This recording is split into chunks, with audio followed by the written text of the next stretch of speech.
Happy morning to all. எல்லோரும் எப்படி இருக்கீங்க? இன்றைக்கி சண்டே. ஸோ உங்களோட டேவை ரொம்ப ஹாப்பியாக ஸ்பெண்ட் பண்ணுங்கள் உங்கள் ஃபேமிலி கூட. இன்றைக்கி நம்ம வீட்டில் என்ன சமையல் அப்படின்னு பார்த்துடலாமா? இன்றைக்கி நம்ம வீட்டில் சண்டே அப்படிங்கிறதுனால நான்வெஜ் மெனு தாங்க. சுட சுட சாதம் வச்சுருக்கிறேன். ஸோ சிக்கனில் வந்து பார்த்திங்கன்னா குழம்பு வச்சுருக்கிறேங்க. ஸோ சிக்கன் மொத்தம் 1 kg எடுத்தேன். 1/2 kg வந்து குழம்பு வச்சாச்சு. மீதி இருக்கிற 1/2 kg வந்து இன்றைக்கி நம்ம சிக்கன் 65 மாதிரி பொரிச்சாச்சு.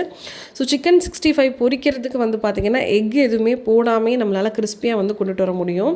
கொஞ்சமாக கேர்ட் ஆட் பண்ணிங்கன்னா உங்களுக்கு நல்ல ரிசல்ட் வந்து பார்த்திங்கன்னா அந்த சிக்கன் 65ல டேஸ்ட்டு சூப்பராக கிடைக்கும். ஓகேவா? ஸோ அதுக்கப்புறம் வந்து ப்ரான் வந்து ஒரு 1/2 கிலோ வாங்கியிருந்தோம். ஸோ அந்த ப்ரானை நல்லா க்ளீன் பண்ணிவிட்டு 65 மாதிரி ஃப்ரை பண்ணியாச்சு. ப்ரானுக்கு போடுற மசாலா வந்து டிஃப்ரெண்ட்டாக போட்டால் தான் டேஸ்ட்டு கிடைக்கும். ஏன்னா ப்ரான் பேசிக்காக நமக்கு இனிப்பாக இருக்கும் அப்படிங்கிறதுனால கொஞ்சம் நம்ம டிஃப்ரெண்ட்டான மசாலாஸ் வந்து ஆட் பண்ணணும். அதுக்கப்புறம் மட்டன் வந்து எலும்பு குழம்பு மாதிரி வச்சாச்சுங்க. ஸோ இன்றைக்கி மெனு இதுதான். மட்டன் வந்து பார்த்திங்கன்னா 1/2 kg எடுத்தோம். ஸோ நீங்களும் வந்து ஹெல்த்தியாக சாப்பிடுங்க. ஜங்க் வந்து அவாய்ட் பண்ணுங்கள். மோஸ்ட்லி என்னென்னலாம் வேணுமோ அது வீட்டிலே சமைச்சு சாப்பிட்டோன்னா நமக்கு ஜங்க் வந்து சாப்பிடணும்னு தோணவே தோணாது. ஓகே, பாய்.